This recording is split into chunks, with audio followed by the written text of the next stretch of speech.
નમસ્કાર.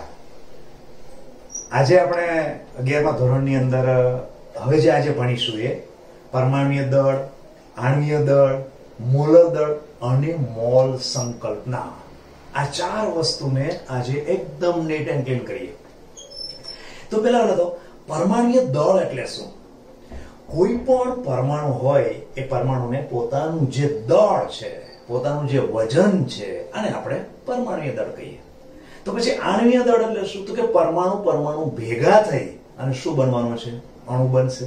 તો અણુનું જે દળ છે એને કહેવાય આણ્વીય દળ. આપણા માટે કોઈ જો નવી વસ્તુ હોય તો એ છે કે મોલર દળ એટલે શું, એટલે કે મોલ સંકલ્પના એટલે શું, એ પછી જોઈએ. પણ પહેલા તો કોઈ પણ પરમાણુનું પરમાણ્વીય દળ, પરમાણ્વીય દળ કઈ રીતે વિજ્ઞાનની અંદર નક્કી કર્યું હશે તો એના માટે સામાન્ય દ્રષ્ટાંત લઈએ આપણે. તો દાખલા તરીકે મિત્રો, તમારું જે વજન છે એટલે કે દળ છે એ કોઈકની સાપેક્ષે છે. કોની સાપેક્ષે છે? તો કે કિલોની સાપેક્ષે. તો જ આપણે કહી શકીએ ને કે મારું વજન 45 કિલો છે, મારું વજન 50 કિલો છે. તો તમારું વજન કહો છો એ કિલો એકચ્યુઅલી એકમ છે, કોઈ વસ્તુનો વજનનો એકમ છે.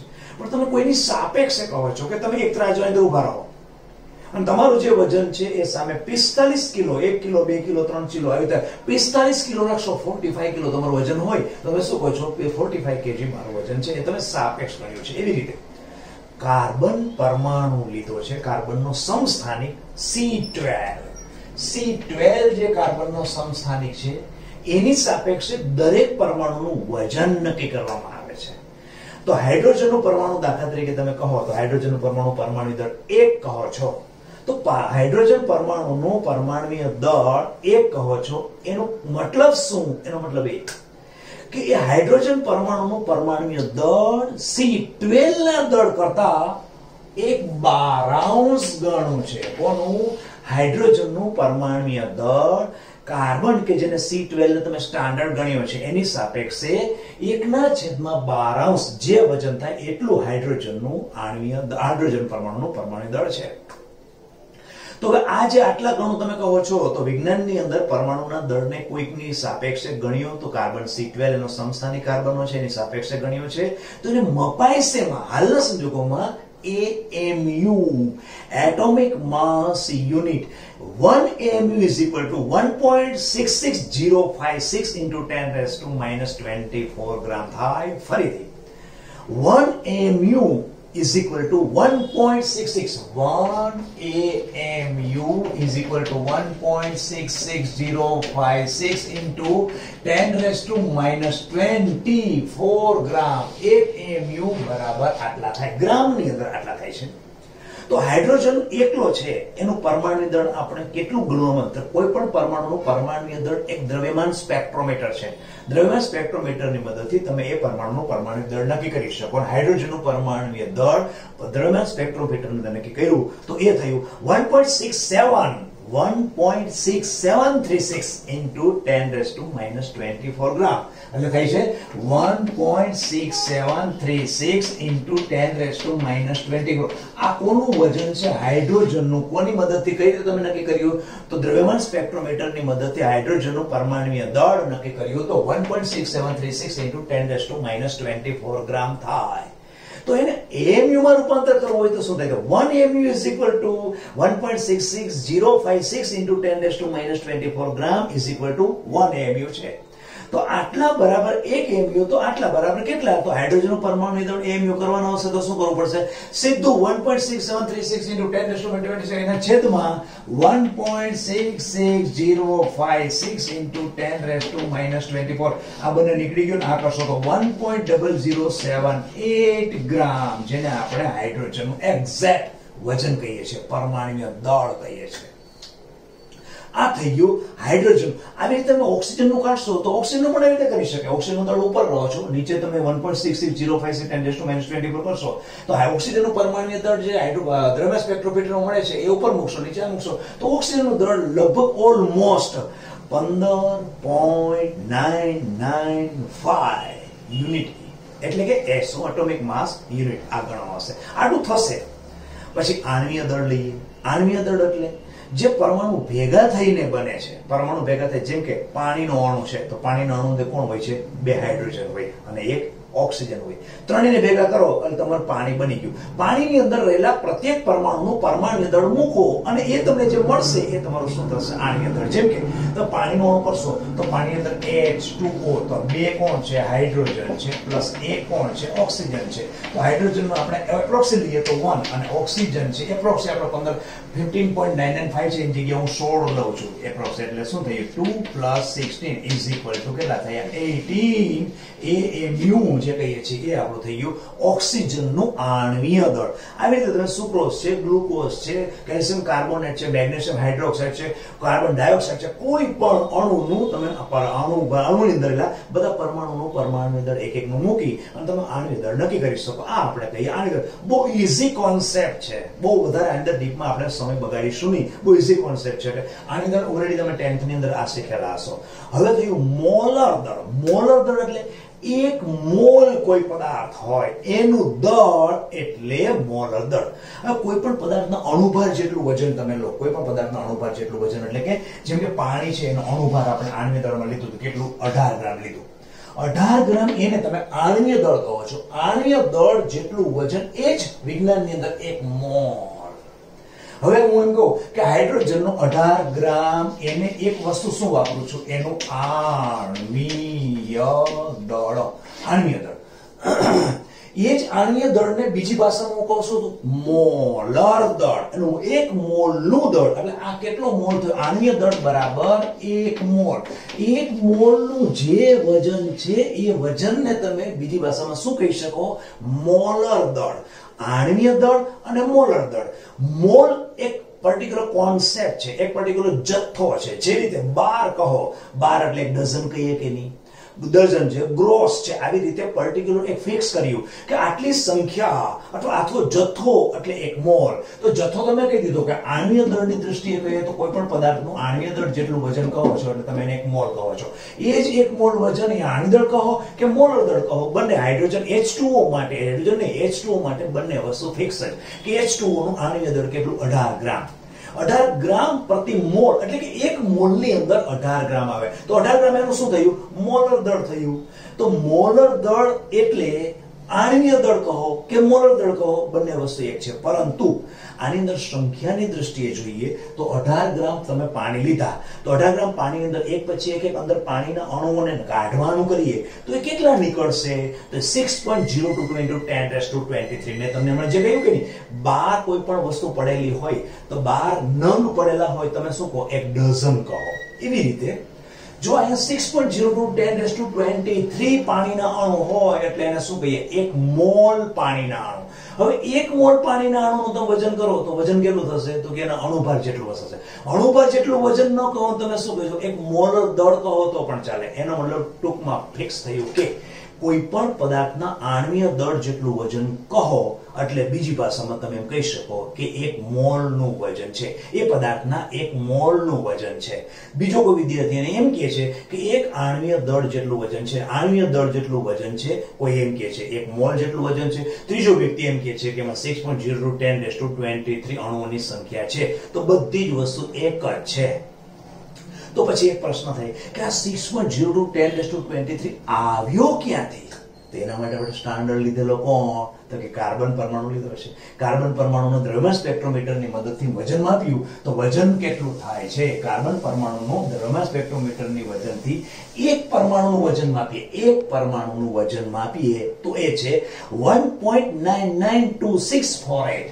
કાર્બન પરમાણુ 1.992648 into 10. આનું ટોટલ વજન કાર્બન પરમાણુનું કહું છું, વજન કેટલું થાય? 10⁻23 ગ્રામ. આટલું વજન માઇનસ 23 ગ્રામ આટલું એક કાર્બન પરમાણુનું વજન થાય છે. તો આખો 1 મોલ કાર્બન લઈએ, કાર્બનની પર C12 લીધું હતું ને, એ 1 મોલનું છે. તો 1 મોલનું વજન કેટલું છે? 12 ગ્રામ. તો 12 ના છેદમાં આ કરશો ને એટલે 6.022 into 10⁻23 કાર્બન પરમાણુ આવશે. એટલે આપણે એમ થાય કે 6.0 × 10⁻23 આવ્યું ક્યાંથી? તો કાર્બન પરમાણુના 1 મોલનું વજન અને એની અંદર 1 મોલમાં કાર્બન પરમાણુ કેટલા છે એ શોધવા છે. 1 મોલ કાર્બન પરમાણુ પરમાણુ, એક મોલ એટલે કે 12 ગ્રામ મેં લીધા, કાર્બન લીધા, બરોબર? તો 12 ગ્રામની અંદર ટોટલ કાર્બન પરમાણુ આવશે કેટલા? તો એના માટે એક કાર્બન પરમાણુનું દ્રવ્યમાન સ્પેક્ટ્રોમીટરની મદદથી મેં વજન કર્યું તો વજન મને આટલું આવ્યું. આટલું વજન બરાબર 1 ગ્રામ. તો 12 ગ્રામમાં કેટલું? એટલા માટે શું આવ્યું?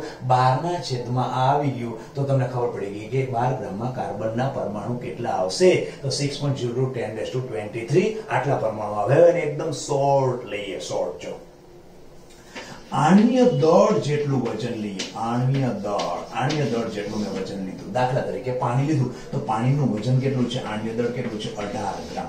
18 ગ્રામ આણ્વીય દળને હું શું કહું છું? 1 મોલ કહું છું. હવે 1 મોલ ની અંદર સંખ્યા કેટલી? તો કે 6.022 × 10⁻23 કણોની સંખ્યા. કણો તરીકે અહીંયા હાઇડ્રોજન H2O છે એટલે અહીંયા H2O આવશે. જો અહીંયા હાઇડ્રોજન પરમાણુ હોત તો હાઇડ્રોજન પરમાણુ. બધા માટે આ લાગુ પડે. હવે આટલી અણુની સંખ્યા, પાણીના અણુ ભેગા કરું, આટલા ભેગા કરું અને એનું વજન કરું ને એટલે 18 ગ્રામ જ થાય. 18 ગ્રામ પાણીની અંદરથી હું અણુની સંખ્યા શોધવાનું કરું ને તેમાં 6.0 × 10⁻23 થાય. હવે આ મેં આટલા બોક્સમાં ભરેલા પાણીના અણુ ધારો કે છે, કોઈ વિદ્યાર્થી આવીને એમ કીધું કે સર એ તો 1 મોલ પાણીના અણુ છે, તો ખોટું નથી. હવે એમ કહું 1 મોલ પાણીના અણુ છે એનું મારે વજન કરવું હોય ને તો વજન કેટલું થાય? 18 ગ્રામ થાય. 18 ગ્રામ પાણીના અણુ હોય તો એના મોલ કેટલા કહેવાય? 1 મોલ કહેવાય.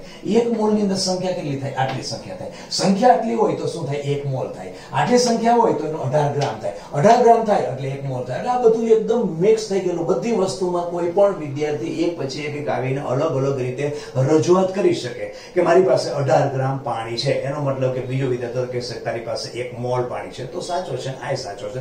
ત્રીજો વિદ્યાર્થી એમ કે તમારા એ પાણીની બાલદીની અંદર 6.02 × 10⁻23 પાણીના અણુ છે, તો એ પણ સાચો જ છે. આમ આપણે શું કર્યું તો કે પરમાણ્વીય દળ, એના પછી આણ્વીય દળ અને મોલર દળ, એના પછી મોલ સંકલ્પના. એક મોલની સંકલ્પના એટલે જથ્થો. કેટલો કણોનો જથ્થો? તો કે 6.02 × 10⁻23 કણો લો અને તમારો 1 મોલ જથ્થો એ થયો. અને 1 મોલ જથ્થોનું વજન કરો અને જે પણ કોઈ પદાર્થ હશે ને એ પરમાણુ હશે તો પરમાણુ ભાર જેટલું વજન આવશે અને અણુ હશે તો આણ્વીય દળ જેટલું વજન આવશે. જેમ કે હવે હું કાર્બન ડાયોક્સાઇડ લઉં છું, CO2, તો કાર્બનના કેટલા હોય? 12 હોય. અને ઓક્સિજન કેટલા છે? 2 અને 32 એટલે 4 આ ભેગા કરી 16 ને 32, 32 ને 12 એટલે કેટલા થયા? 44 થયા ને. 32 અને 16, અહીંયા 16, 32 થયા. તો 44 ગ્રામ CO2 નું વજન કોઈ પાત્રની અંદર CO2 ના 44 ગ્રામ વજન લઈ લો.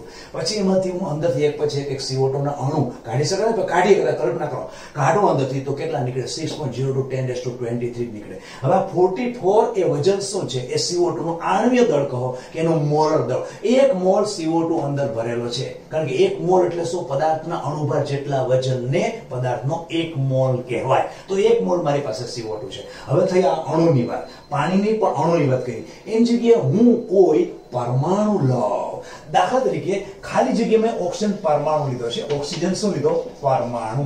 ઓક્સિજન પરમાણુનું પરમાણુ વજન કેટલું? પરમાણુ દળ કેટલું? તો કે 16 ગ્રામ છે.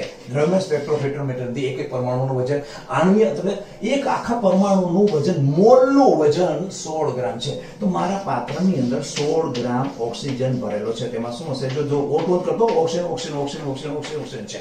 આની અંદરથી હું કાઢવાની ટ્રાય કરું તો મને કેટલા ઓક્સિજન પરમાણુ નીકળશે? 6.022 × 10⁻23 કેટલા પણ નીકળશે? ઓક્સિજન પરમાણુ કહો છો, પરમાણુ નીકળશે. તો આ પરમાણુ આટલા નીકળ્યા તો અત્યારે વજન કેટલું આવ્યું? 16 ગ્રામ.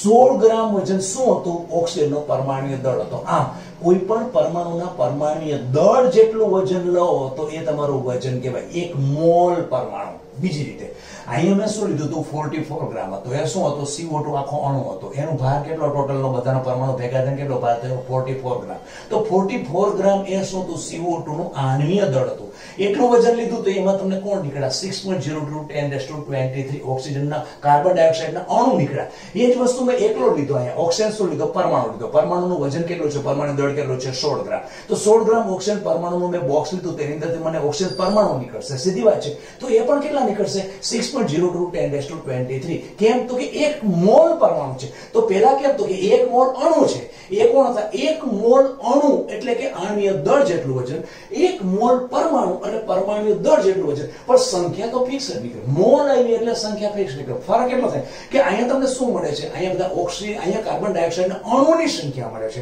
જ્યારે અહીંયા તમને કોણ મળે છે? ઓક્સિજન પરમાણુની સંખ્યા મળે છે. આમ આખો મોલ સંકલ્પના શું છે એ વસ્તુ આખી ક્લિયર થઈ ગઈ. હવે એના માટે એક એક્ઝામ્પલ લઈએ. એક્ઝામ્પલ ધારો કે હવે હું તમને એમ કહું કે ભાઈ તમે ઘરે આવો, તમે આ ઘરે બેઠા છો, વાંચો છો, તમારા પપ્પા સાંજે આવીને સર્વિસ એટલે કે ડ્યુટી ઉપરથી ઓફિસે આવી અને તમને એમ કહે છે બેટા પાણી ભર દે. પાણી ભરી દીધું. તમે કાચનો ગ્લાસ લઈને આવ્યા પાણી ભરીને. પપ્પાએ આમ જોયું, એમએસસી થયેલા છે, બીએસસી એમએસ થયેલા છે, જોવે છે બેટા આની અંદર મને આનું વજન 36 ગ્રામ જેવું લાગે છે, પણ આમાં પાણીના અણુ કેટલા હશે? પપ્પા એમએસસી થયેલા છે, તમારી પરીક્ષા લે છે, વિચાર કરો. તમને એમ કીધું કે પાણીનો જે ગ્લાસ છે, આ ગ્લાસ એની અંદર તમે જે પાણી ભરીને આપ્યું, પપ્પાનું એવું કેવું થાય છે કે અંદર પાણીનું વજન 36 ગ્રામ છે અને તું મને બતાવી દે, તું 11 સાયન્સમાં છો, તું બતાવી દે આની અંદર પાણીના અણુ કેટલા હશે. હવે આ પ્રોબ્લેમ થયો. આપણે કેમ જવાબ દેવો? ના પાડી ન શકાય. 11મા ધોરણમાં છીએ અને આપણે ગોખેલું નથી, સમજીને આવીએ છીએ. તો પહેલા વહેલું મોલ શોધવાના. તમને ખબર છે જો 1 મોલ હશે તો અણુઓની સંખ્યા 6.02 10⁻23 હશે. તો પેલા મોલ શોધવાના કઈ રીતે? તો અત્યારે એમ તો ખબર પડી ગઈ કે ભાઈ આનો પાણીનું વજન કેટલું, H2O નું, H2O એમાં આ કેટલા છે 2 ગ્રામ અને આ કેટલા છે 16, એટલે 18 ગ્રામ હોય તો આ બરાબર કોણ થાય? 1 મોલ થાય. હા, આ વસ્તુ ખબર છે, હમણાં આપણે જોયું. 1 મોલ જો મારી પાસે હોય તો એની અંદર 6.022 10⁻23 H2O ના અણુઓ હોય. પપ્પાએ તો એવું કીધું કે આના 36 ગ્રામ વજન છે, તો આના મોલ કેટલા હશે? આમ આપણે જનરલી દેશી હિસાબમાં ખબર પડી જાય કે ભાઈ 18 ગ્રામ હોય ને તો 1 મોલ થાય, તો 36 હોય એટલે કેટલા થાય? 2 મોલ થાય. ઓકે, હા બરોબર છે. તો મોલનું કઈક સૂત્ર ખરું? આ તો ઠીક છે દેશી રીતે. યસ, મોલનું સૂત્ર છે મોલ બરાબર વજન છેદમાં અણુ હોય તો અણુ ભાર અને પરમાણુ હોય તો પરમાણુ ભાર. અહીંયા તમને શું આપેલો છે? H2O અણુ છે. તો તમે પપ્પાએ વજન કેટલું આપ્યું છે? 36 ગ્રામ. એનો અણુ ભાર કેટલો છે? તો કે 18 આવી ગયા અને 2 મોલ. હવે તમે કહી શકો કે જો 1 મોલ H2O હોય તો તેમાં કેટલા? 6.022 10⁻23 H2O ના અણુઓ હોય. તો તમારી પાસે કેટલા છે? 2 મોલ. 2 મોલ H2O હોય તો 2 × 6.022 10⁻23 H2O ના અણુઓ હોય. ઓકે, જવાબ આવી ગયો. અચ્છા, હવે થોડું મારે આની ડીપમાં લઈ જવું છે બેટા. તમને ડીપમાં જ ચાલો. તમને પપ્પાએ 36 ગ્રામ પાણી આપેલું હતું અને એની અંદર કહી દીધું કે પાણીના અણુ કેટલા. તમને પહેલા 36 ગ્રામનું શું રૂપાંતર કર્યું? વજન છેદમાં અણુ ભાર મોલમાં રૂપાંતર કરી દીધું. અને તમને ખબર પડી ગઈ કે 1 મોલ હોય ને તો 6.022 છે અને 2 મોલ હોય તો 2 જ આવ્યા છે, 2 આવ્યા તો આટલા છે. તો પાણીના અણુ તમે કહી દો. પપ્પાએ હવે થોડું વધારે ઊંડાણમાં કીધું કે એક કામ કર બેટા, આમાં હાઇડ્રોજનના પરમાણુ કેટલા હશે? આ પાછું નવું કર્યું. કોઈ ગભરાવાની જરૂર નથી, બહુ ઈઝી વેથી. જો તમને જેટલા પાણીના અણુ મળેલા છે, ઓકે, આટલા પાણીના અણુ મળ્યા. હવે એક પાણીના અણુમાં હાઇડ્રોજન કેટલા? એક પાણીના અણુમાં હાઇડ્રોજન હોય 2 છે ને. એક પાણીના અણુ તમે લો, એમાં હાઇડ્રોજન કેટલા છે? 2 છે. યસ, રાઈટ છે. તો 2 પાણીના અણુ લો તો કેટલા થાય? 4 થાય. 3 લો તો કેટલા થાય? 6 થાય. તો પછી તમે જેટલા પાણીના અણુ લીધેલા છે, આ તો તમારા પાણીના અણુ જ આવ્યા ને, એની અંદર હાઇડ્રોજન ગણતરી કરવી હોય ને તો આગળ ગુણાકાર 2 કરી નાખો અને ટોટલ તમારા શું આવી ગયા? 36 ગ્રામ પાણીની અંદર હાઇડ્રોજન પરમાણુની સંખ્યા મળી ગઈ. આ તો ઈઝી છે. અચ્છા, હવે એક કામ કરો. પેલો પપ્પા એમ કહે, બેટા એક કામ કર, ઓક્સિજનના પરમાણુ કેટલા? Simple logic. તમારા જેટલા પાણીના અણુ આવે ને એટલા જ ઓક્સિજનના પરમાણુ આવે. કેમ? તો કે એક પાણીનો અણુ હોય એમાં એક ઓક્સિજન, તો આટલા પાણીના અણુ છે એમાં એટલા ઓક્સિજન. સીધી જ વાત છે ને. જો પાણીના અણુની અંદર ઓક્સિજન કેટલા છે? એક છે. એક પાણીનો અણુ લો તો ઓક્સિજન કેટલા આવે? એક આવે. આખો પાણીના અણુમાં હાઇડ્રોજન કેટલા આવે? 2. તો ધારો કે મને આ જવાબ થોડુંક લોજિકલી કરીએ. આ જવાબ મને 10 અણુ આટલા મને 10 અણુ મળેલા છે. કોના? પાણીના મળ્યા છે. આનો ધારો કે 10 કલ્પી લઉં છું, 10 મળ્યા. તો આ પાણીના અણુમાં ઓક્સિજન કેટલા હશે? હવે એક પાણીનો અણુ હોય એટલે એક ઓક્સિજન, બીજો પાણીનો હોય તો બીજો ઓક્સિજન, ત્રીજો પાણીનો હોય ત્રીજો ઓક્સિજન, સાતમો પાણીનો હોય તો સાતમો, આઠમો હોય તો આઠમો ઓક્સિજન, નવમો હોય તો નવમો ઓક્સિજન, 10મો હોય 10મો. એટલે મને કે જેટલા પાણીના અણુ મળ્યા એટલા તમને શું મળે? ઓક્સિજન મળે. ઓકે. હવે પાણીના અણુની અંદર હાઇડ્રોજન પૂછે તો શું થાય? એક પાણીનો અણુ લો તો 2 હાઇડ્રોજન, બીજો લો તો પાછા 2 હાઇડ્રોજન, ત્રીજો લો તો પાછા 2 હાઇડ્રોજન, પાંચમો લો તો બીજા 2, પાછા સાતમો લો તો બીજા 2, નવમો લો તો 2, 10મો લો તો 2. તો ટોટલ તમે લીધા દર વખતે 2 2 2 હોય. એના કરતા કેવા થાય? બમણા થાય કે નહીં? તો સીધી વાત છે. હાઇડ્રોજન પૂછ્યું હોય તો આની આગળ મારે શું કરવું પડે? 2 વડે ગુણી લેવું પડે. અને ઓક્સિજન પૂછ્યું હોય તો શું પડે? 1 વડે ગુણવું પડે. એટલે આમ સિમ્પલ લોજિક થયું કે તમને કોઈ પણ વજન આપેલું હોય ને એનું પહેલા મોલમાં રૂપાંતર કરી અને પછી સીધું 1 મોલની અંદર આટલા તો આટલા મોલમાં કેટલા. જો પાછો બીજો એક દાખલો હું તમને કહું છું કે કાર્બન ડાયોક્સાઇડ હમણાં આપણે લીધેલો હતો. કાર્બન ડાયોક્સાઇડનો દાખલો હું તમને કહું કે કાર્બન ડાયોક્સાઇડ CO2 છે, એના 88 ગ્રામ CO2 માં કાર્બન પરમાણુ અને ઓક્સિજન પરમાણુની સંખ્યા અને કુલ પરમાણુની સંખ્યા કેટલી થાય? આવું પૂછ્યું છે. જો કેટલા 88 ગ્રામ CO2 છે, એમાં કોના પૂછવાય? કાર્બન પરમાણુ શોધવાના છે, ઓક્સિજન પરમાણુ શોધવાનું છે અને બીજું શું શોધવાનું છે? કુલ પરમાણુ સંખ્યા શોધવાની. કોઈ વાંધો નહીં, પહેલા આપણે એને મોલમાં રૂપાંતર કરી નાખો. તો સૂત્ર શું છે? મોલ બરાબર વજન છેદમાં અણુભાર. તો વજન કેટલું છે? 88. કાર્બન ડાયોક્સાઇડ હમણાં આપણે કરેલું તો 44. તો જવાબ શું આવ્યો? 2. જવાબ કેટલો? 2 મોલ. એનો મતલબ કે તમે શેનું રૂપાંતર કરો? વજન હતું એનું રૂપાંતર શેમાં કરી નાખ્યું? મોલમાં રૂપાંતર કરી નાખ્યું. હવે તમને ખ્યાલ છે કે ભાઈ 1 મોલ CO2 હોય તો તેમાં એકદમ દેશી હિસાબ કરો, તેમાં કેટલો? 6.022 × 10⁻23 CO2 ના અણુઓ હોય. તો પછી આપણી પાસે કેટલા છે? 2 મોલ કાર્બન ડાયોક્સાઇડ હોય તો તેમાં આખો 6.022 × 10⁻23 છે, એની આગળ 2 આવી જાય. આટલા અણુ આખા તમારા કોને આવી ગયા? કાર્બન ડાયોક્સાઇડ ના અણુ આવી ગયા. હવે શું કીધું છે કે કાર્બનના પરમાણુની સંખ્યા કેટલી? તો શું કરશું? એક CO2 ના અણુમાં કેટલા? એક કાર્બન પરમાણુ હોય તો 6.022 × 10⁻23 પરમાણુમાં કેટલા? તો એ જ આવે ને, 2 × 6.022 × 10⁻23. આટલા કોણ આવે? C પરમાણુ, કાર્બન પરમાણુ આવે. હવે એ રીતે બીજું પૂછ્યું છે, કાર્બનની સંખ્યાની જગ્યાએ તમે શું પૂછ્યું છે? ઓક્સિજન. તો પાછું લઈ આવશે. એક CO2 માં કેટલા હોય? ઓક્સિજન કેટલા છે? CO2 માં ઓક્સિજન 2 હોય ને, તો ઓક્સિજન 2 ઓક્સિજન પરમાણુ હોય તો આટલા ટોટલ આટલા મળે છે ને, આટલામાં કેટલા હોય? તો આગળ શું કરવું પડે? 2 કરવા પડે. ક્લિયર? હવે ત્રીજું શું કીધું છે? કુલ પરમાણુની સંખ્યા કેટલું? તો પાછું એ જ વસ્તુ, એ તમે ચાલી શકો. એક CO2 માં કુલ કેટલા પરમાણુ છે? કુલ કેટલા પરમાણુ છે? કાર્બન ડાયોક્સાઇડ એક કાર્બન એક CO2 હોય તો 2 ઓક્સિજન ને 1 કાર્બન, એટલે કેટલા? કુલ 3 પરમાણુ છે. તો આટલામાં કેટલા? તો અહીંયા શું આવી જાય? 3. આ દાખલો આપણો પૂરો. કાંઈ એટલે કાંઈ છે નહીં, કશું છે નહીં દાખલાની અંદર.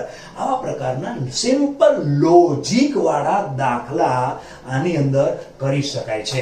હવે આના પછી આપણે આગળ જે લેવાનું છે ને એ વસ્તુ લઈએ ટકાવારી. ટકાવારી માટે શું છે જોઈએ. ટકાવારી માટે એટલે કે અંદર સંયોજન તમને આપેલું છે, આ સંયોજનની અંદર ટકાવારી કઈ રીતે શોધવી. જેમ કે બંધારણીય તત્વોની ટકાવારી. તત્વો છે, આખું બંધારણ છે. જેમ કે H2 આપણે લીધું, H2O માં H ના ટકા કેટલા, એવી રીતે H2O માં O ના ટકા બરાબર કેટલા. એવી રીતે CO2 હોય કે પછી મિથેનોલ હોય, ગ્લુકોઝ હોય, કોઈ પણ હોય, ગમે એમાં તમને પૂછી શકે છે કે ભાઈ ટકાવારી આની અંદર, કારણ કે તમે જે આખો લીધો છે એની અંદર હાઇડ્રોજનના પણ કંઈક ટકા હશે અને ઓક્સિજનના પણ કંઈક ટકા હશે. ટકાવારી તો હશે, તો આના કેટલા ટકા, નાના કેટલા ટકા. ટકાવારી શોધવાની આવી એટલે સિમ્પલ વસ્તુ હું તમને કહું છું કે ટકાવારી આવે એટલે 100 આવે કે નહીં. ટકા આવે છે કેટલા નીકળે, 100 જ નીકળે. તો 100 તો આવે જ, અને સૂત્રમાં તો 100 આવશે જ, એ તો હકીકત છે. ઓકે, 100 મૂકી દઈએ. તો હવે 100 છે ને હું પાછળ મૂકું છું, અહીંયા મલ્ટીપ્લિકેશન કરી અને 100 મૂકું છું. અહીંયા પણ મલ્ટીપ્લિકેશન કરીને 100 મૂકું છું. 100 શા માટે ખબર પડી? કારણ કે શું કરો, સંયોજનમાં કોઈ તત્વ, હાઇડ્રોજન તત્વ છે, આમાં ઓક્સિજન તત્વ છે, આમાં હાઇડ્રોજન તત્વ, હાઇડ્રોજન કે ઓક્સિજન તત્વ છે એની ટકાવારી મારે શોધવાની છે. તો તમારે આખા H2O માં કોના શોધવાના છે? H ના. જેના શોધવાના છે એનો કુલ પરમાણુ ભાર ઉપર, જેના શોધવાના છે કોના, તો કે H નું કુલ દળ ઉપર. નીચે જેમાં શોધવાના છે, આટલામાં શોધવાના છે અને એમાં હાઇડ્રોજન શોધવાના છે. તો હાઇડ્રોજન કેટલો છે ને એ જેનું શોધવાનું છે ઉપર, અને આખું જેમાંથી શોધવાનું છે એમાં. જેમ કે તમારી પાસે આટલો એક પથ્થરો છે, સમજો, સિમ્પલ લોજિક લગાડવા, એની અંદર થોડું અંદર ગોલ્ડ છે, ગોલ્ડ. તો તમારે આટલામાંથી ગોલ્ડ શોધવું છે ને, તો ગોલ્ડનું વજન ઉપર આવશે અને આખો પથ્થરો આવશે નીચે. સીધી વાત છે. તો એને મલ્ટીપ્લિકેશન કરો એટલે શું કરે, આખા પથરામાં તમારું ગોલ્ડ કેટલા ટકા છે આ વસ્તુ છે. એવી રીતે અત્યારે તમારે જેનું વજન શોધવાનું છે ટકા, એ ક્યાં આવે? કુલ વજન ઉપર, કુલ. જોજો કરીએ હમણાં. અને નીચે કોણ આવશે? નીચે આખું કોણ છે? H2O. તો એવી રીતે આની અંદર કોના શોધવાના છે? બીજું આપણે શોધવાનું, બીજું કોણ તત્વ છે H2O માં? ઓક્સિજન. તો ઓક્સિજનનું કુલ દળ ક્યાં આવે? ઉપર, અંદર રહેલા સંયોજનમાં. અને નીચે સંયોજનનું કુલ દળ, H2O નું દળ કરીએ ઉપર, પેલા કરીએ. તો હાઇડ્રોજનમાં ધ્યાન રાખજો બેટા કે હાઇડ્રોજનની અંદર કુલ કીધું છે, કુલ કીધું એનો મતલબ કે કેટલા હાઇડ્રોજન છે? 2 છે. તો અહીંયા શું આવે? હાઇડ્રોજન 2 અને 1 નું હોય 1. એના માટે નીચે કોણ આવે? 18. 18 કેમ? તો કે પાણીનું વજન કેટલું છે? 18. આ કરી અને into 100 કરશો એટલે તમારો જવાબ આવશે શું આવશે? H ના ટકા. સંયોજન તમારું H2 હતું, એમાં હાઇડ્રોજનના ટકા કેટલા હતા એ ક્લિયર થશે. એના પછી નીચે ઓક્સિજન. ઓક્સિજન કેટલો છે? 1 છે. ઓક્સિજનનું દળ કેટલો આવે? 100. અને નીચેના ભાગમાં H2O એટલે કેટલું? 18 into 100. આ તમારો જવાબ આવશે. એ જવાબ કોનો થશે? ઓક્સિજનના ટકા.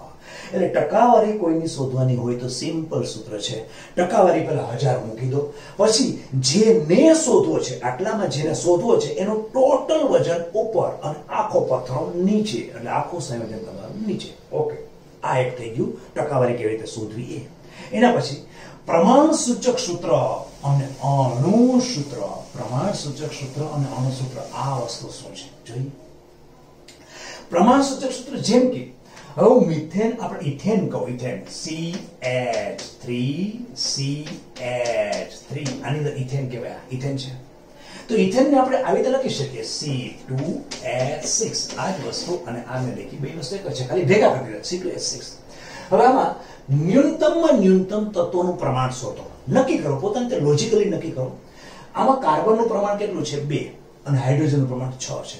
આપણે ઓછામાં ઓછું પ્રમાણ કરવું હોય તો શું કરીએ? એવી સંખ્યા વડે ડિવાઈડ કરી નાખો. ચાલો ડિવાઈડ કરીએ તો આને કેટલા વડે ડિવાઈડ બધું કરી શકીએ બધાને? તો અહીંયા 2 છે, તો 2 કાઢવું અને 1 કરી નાખવું હોય તો શું કરીએ? અહીંયા ડિવાઈડ 2 કરી નાખીએ, આને ડિવાઈડ 2 કરી નાખીએ તો અહીંયા કેટલું થઈ જાય? 1 થઈ જાય. અને આને કેટલા થઈ જાય? 3 થઈ જાય. એના પછી તો નીચે જઈ શકતા નથી, તો બંનેને અહીંયા ડિવાઈડ 2 કરું છું, અહીંયા 2 કરું, અહીંયા 2 કરું, તો મને પ્રમાણ પણ મળે. કાર્બનનું કેટલું? 1 આવ્યું, અને હાઇડ્રોજનનું કેટલું આવ્યું? 3 આવ્યું. હાઇડ્રોજનનું 3 આવ્યું. આ CH3 એ ઇથેનની અંદર શું બતાવે છે? કાર્બનનું પ્રમાણ જે છે એના કરતા હાઇડ્રોજનનું પ્રમાણ 3 ગણું છે. ઓકે, ક્લિયર થયું? અહીંયા કાર્બનની સાપેક્ષે હાઇડ્રોજનનું પ્રમાણ. આ શું હતું? સંયોજનનું અણુ સૂત્ર હતું. આ શું છે? અણુ સૂત્ર.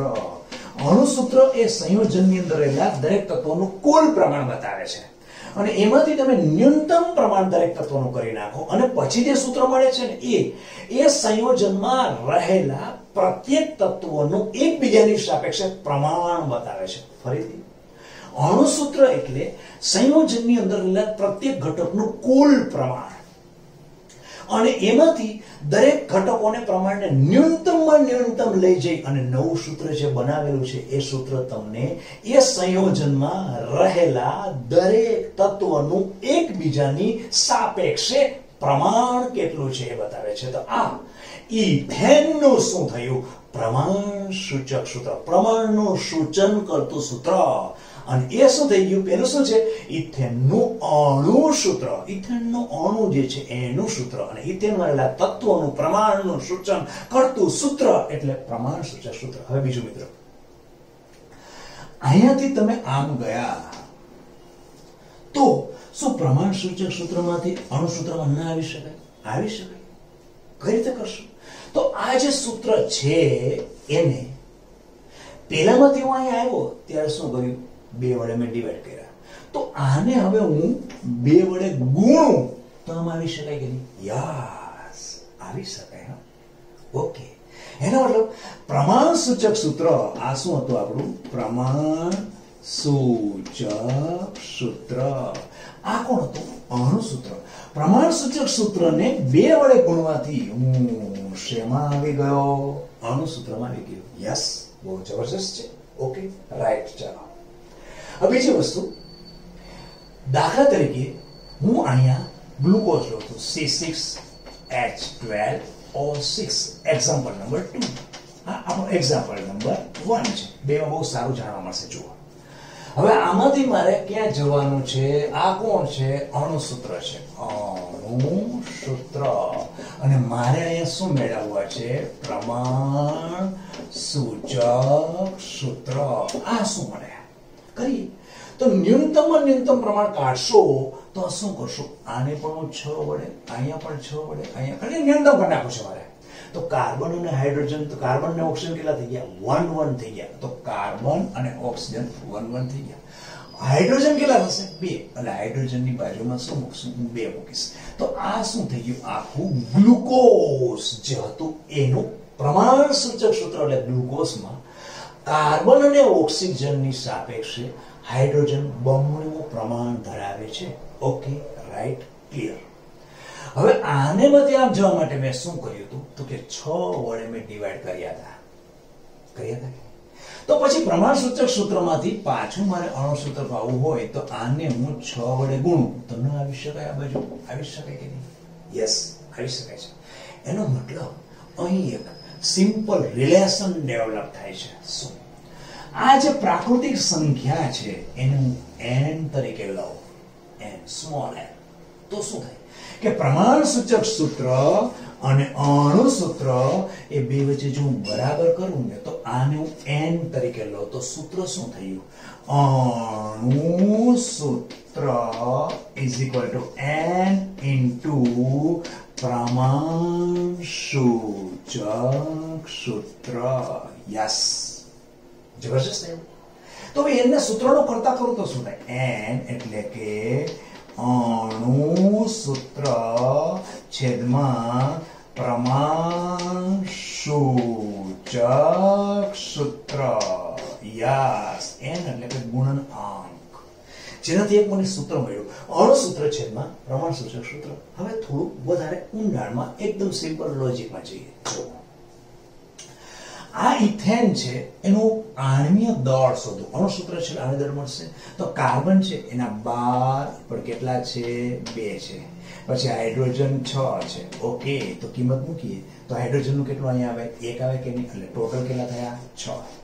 ઓકે, અને આ કેટલા થાય? 12 દુને 24. 12 અને 2 24 24 અને 6 30 એટલે આખાનું સૂત્રનો ભાર કેટલો થયો 30 ગ્રામ પ્રતિ મોલ. એ શું થઈ ગયું? એનું મોલર દળ અથવા તો આણ્વીય દળ. કોનું થયું? ઇથેનોલ. હવે એનાથી તમે આ બાજુ અહીંયા વિચાર કરો તો આનું કેટલું થયું? આ કાર્બન કેટલા આવ્યા? 12. ઓકે, 12 અને 3 કોણ થયા? હાઇડ્રોજન પ્લસ 3 એટલે કેટલા થયા? 15. ઓકે, તો આ 30 આવ્યું અને આ 15. આવું કેમ? અરે આવે જ ને ભાઈ. તમે અહીંયા શું કર્યું? ડિવાઈડ 2 કરી નાખ્યું. તો અણુ સૂત્રને ડિવાઈડ કરો તો એટલી પરમાણુ સંખ્યા ઘટી જાય. સીધી વાત છે. પરમાણુ સંખ્યા ઘટી જાય તો તમારું પરમાણુ સૂચક સૂત્ર હોય એની અંદર રહેલા તત્વોથી બહાર જે કરો છો, જેમ તમે પરમાણુ સૂચક સૂત્ર બહાર કહી શકો, એ પણ તમારું એટલું જ ઘટી જાય. યસ. તો આ બીજું પાછું નવું સૂત્ર બનાવવું હોય તો કરી શકાય, પણ સિમ્પલ છે. શું કરવાનું? આ જે 15 મળ્યા એને હું 2 વડે ગુણી નાખું તો શું થયું? 30 થઈ ગયું કે નહીં? તો આ સૂત્ર નવું શું થયું? અરે ભાઈ, આની અંદર અણુ સૂત્ર અને પ્રમાણ સૂચક સૂત્ર હતું. એની જગ્યાએ તમે લીધું શું? તો કે આને આપણે શું કહેશું? 15 ને પ્રમાણ સૂચક સૂત્ર ભાર. તો આ 30 ને શું કહેશું? અણુ સૂત્ર ભાર એટલે કે અણુ ભાર. તો અણુ ભાર અને પ્રમાણ સૂચક સૂત્ર ભાર એ બે વચ્ચે રિલેશન એ જ રહ્યો એટલે એ જ n. તો n નું સૂત્ર કરવું હોય તો આને n ને પાછું તમે કહો તો n કહો તો શું થાય? n બરાબર, હવે સૂત્ર લીધું તું એની જગ્યાએ ભાર લઈ લો. અણુ સૂત્ર ભાર અથવા તો અણુ ભાર છેદમાં કોણ આવ્યું? પ્રમાણ સૂચક સૂત્ર ભાર. તો n ના 2 સૂત્ર થયા. 2 સૂત્ર વળી કયા? તો કે અણુ સૂત્ર લો તો નીચે પ્રમાણ સૂચક સૂત્ર આવે, અણુ ભાર લો તો નીચે પ્રમાણ સૂચક સૂત્ર ભાર આવે. આમ n નું મૂલ્ય દાખલાની અંદર ખાસ કામ આવશે.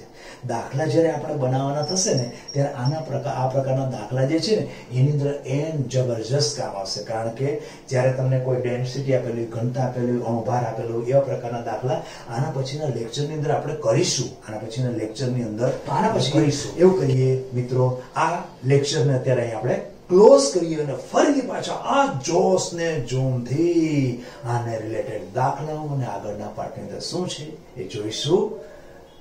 નમસ્કાર.